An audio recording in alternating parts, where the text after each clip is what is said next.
Hi guys, happy Friday. Back again as promised with another first chapter Friday.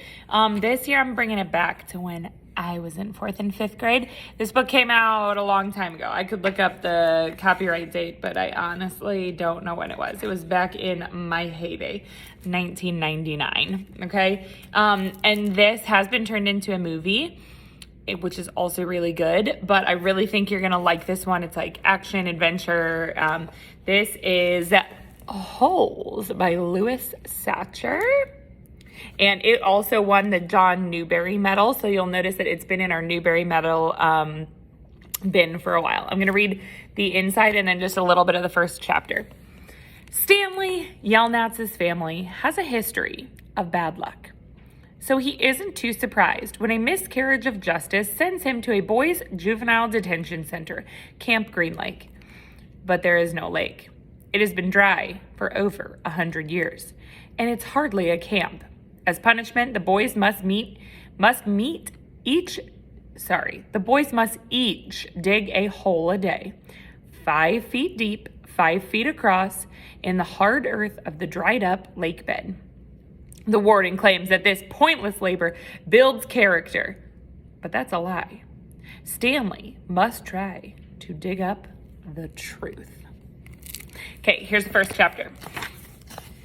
Part 1, you are entering Camp Green Lake.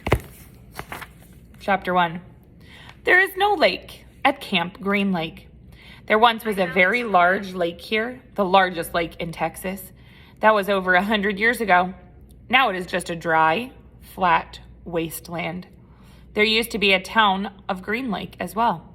The town shriveled and dried up along with the lake and the people who lived there. During the summer, the daytime temperature hovers around 95 degrees in the shade, if you can find any shade. There's not much shade in a big dry lake. The only trees are 2 old oak trees on the eastern side of the lake. A hammock is stretched between the 2 trees and a log cabin stands behind it. The campers are forbidden to lie in the hammock. It belongs to the warden. The warden owns the shade. Out on the lake, rattlesnakes and scorpions find shade under rocks and in the holes dug by the campers. Here's a good rule to remember about rattlesnakes and scorpions. If you don't bother them, they won't bother you. Usually.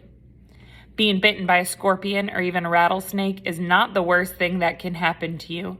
You won't die, usually. Sometimes a camper will try to be bitten by a scorpion or even a small rattlesnake. Then he will get to spend a day or 2 recovering in his tent instead of having to dig a hole out on the lake. But you won't want to be bitten by a yellow spotted lizard. That's the worst thing that can happen to you. You will die a slow and painful death. Always. If you get bitten by a yellow spotted lizard, you might as well go into the shade of the oak trees and lie in the hammock. There is nothing anyone can do to you anymore. And then we're already on chapter 2, which is pretty short. But anyway, it continues on. The Stanley gets sent to said camp.